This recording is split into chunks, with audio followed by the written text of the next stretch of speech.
Hi everyone, welcome back to the channel. Thank you again for all the love and the support in the last few video guys. You guys have been absolutely killing it. It has been so much love and so much support as I see the channel grow each and every day. So for that, I just want to say thank you. I want to take that small portion of the video and just appreciate you guys and make sure I always am grateful for my people who support me and watch my videos. So to cut to the actual video here, in today's video, I kind of want to give some follow up on Throne and Liberty, kind of my leveling experience as we grind for max level.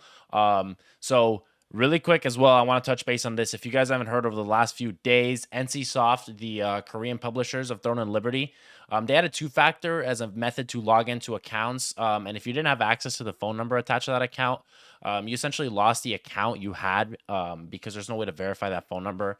Maybe some of the sellers had access to the phone numbers. If you were fortunate enough, I was not fortunate enough.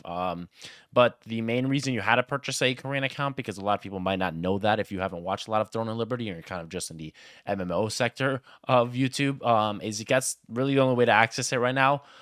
It's a Korean game and it's only on Korean servers right now. It has not gone global. So you need a Korean verified account in order to get access to the game. So that's kind of why the whole process happened.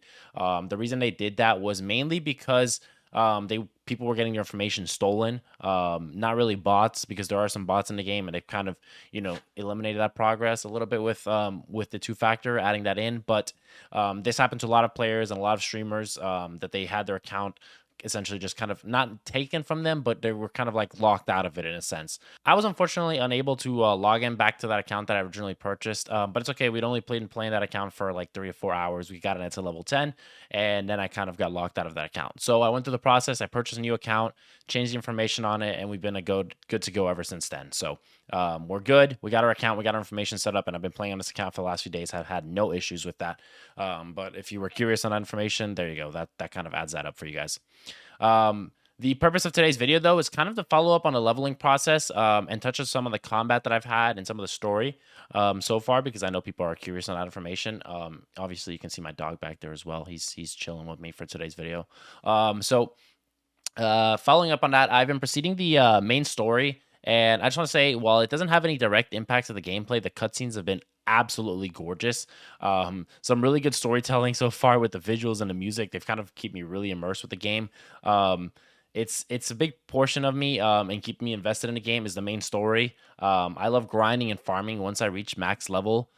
Personally as well, like I love definitely the min-max process of that, having my character just maxed out to the best it can be, or having all character builds. But the first thing that I need to keep me hooked in a game is going to be the story, to be engaging and to keep me entertained, or else I really just have a tough time keeping myself immersed with the game and making sure I level up and hitting all of the checkpoints in terms of reaching that max level. So the leveling for me, it's felt pretty steady in terms of XP gain. I just hit level 20, and I would say I've been going pretty good as far as my game time on it, but I've also been good at a casual pace. I haven't been diving in like I usually do.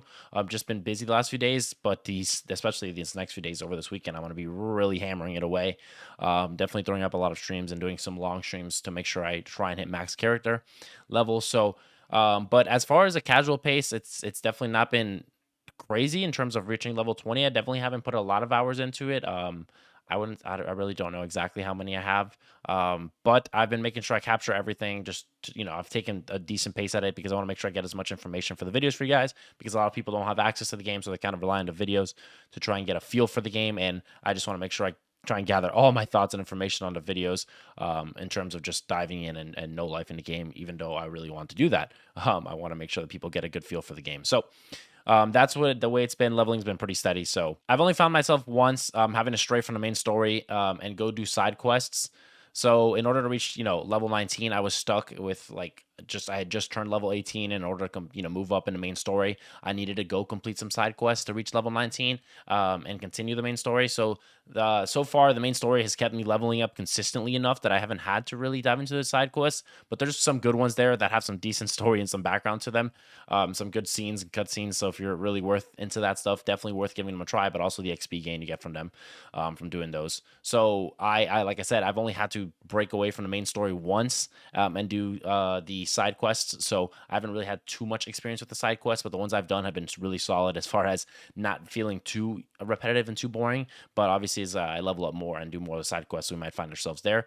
But I'll make sure to touch back with the side quest portion of the game because I think that's really important. Really important portion for MMOs is how important is the side quest and keeping you involved, and are they worth doing, and are they entertaining? So I think that's all fair questions to ask, and I'll make sure to dive back into them and give some more feedback as far as once we level our character up more.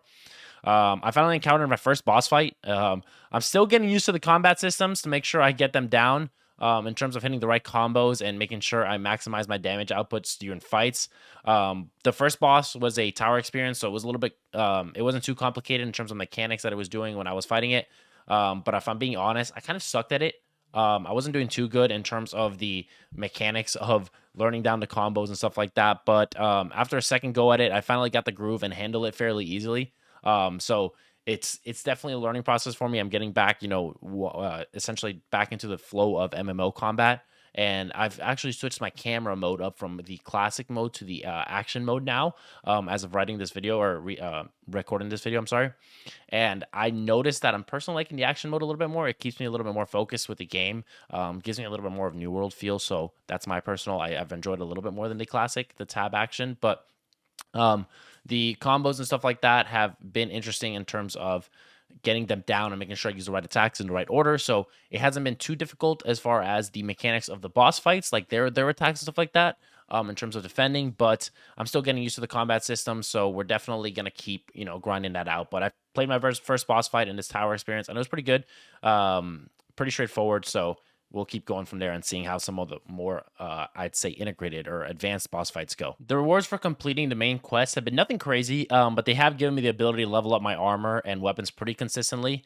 And I expect to see that carry through to the higher levels as we hit that next tier of gear. But they've given me enough of the necessary materials and mats to be able to level up my selected items and weapons and armor that I currently have. So they haven't been, nothing too crazy has dropped so far for me, but has been able to at least slowly see myself progress and level up my character and get a little bit stronger each and every portion of the main story we complete. So that's the rewards portion of it. I know some people are curious. Does the main story drop a lot of rewards and some heavy and really good stuff?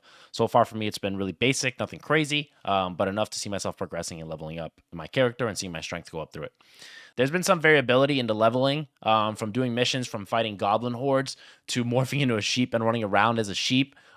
It's so far given me good change of pace as far as when I'm diving into the game and doing different things. I don't really like repetitiveness. It kind of burns you out a lot faster.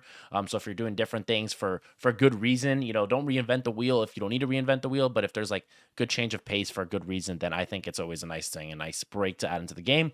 But the story itself just gives you the ability to just take in the landscape and scenery because this game is really immersive and really beautiful. I don't know if you've seen you've seen some of my gameplay, but if you played it yourself, you could definitely tell that the game is very, very pretty, and they did a really good job as far as the design of it. So that about sums up my leveling from level 1 to 20. I'll most likely have a follow-up video about me, the leveling up in the next week, as far as where I'm at with it. My goal by the end of this weekend is really to hit max level, hopefully sooner rather than later.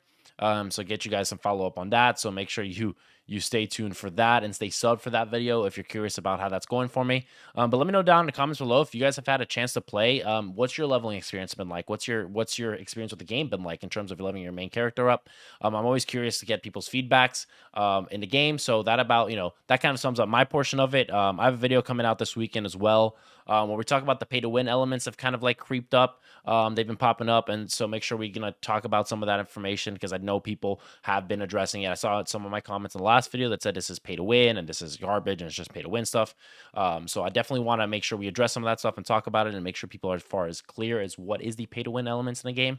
So make sure you stay tuned for that. Also, there's been some information on global release coming soon, so I'll make sure to dive into some of that stuff in that video as well. So if you're on the lookout for that, stay sub to the channel, guys. Stay right here. We'll have that video coming out for you guys and get you guys informed with some more Throne and Liberty stuff. So as a whole, I've been really enjoying Throne and Liberty though. I can't wait to hop back in it after I finish editing this video. It's just been super duper fun for me. Like MMOs to me have a awesome special place in my heart, and this has been super duper informative for me, or super duper enjoyable for me to be informative for you guys. So I've been really enjoying it, really playing it. So if you guys have enjoyed my videos, a like always helps the video boost in the algorithm, and gives me good feedback if you guys liked it. If you didn't like it, a dislike obviously also helps me as well to know what kind of content to stray away from and what kind of content to work forward to. So a sub also helps the channel in terms of growth and reach. So if you guys do enjoy my content and you guys do think I'm pretty cool, a sub also is super duper appreciated, guys.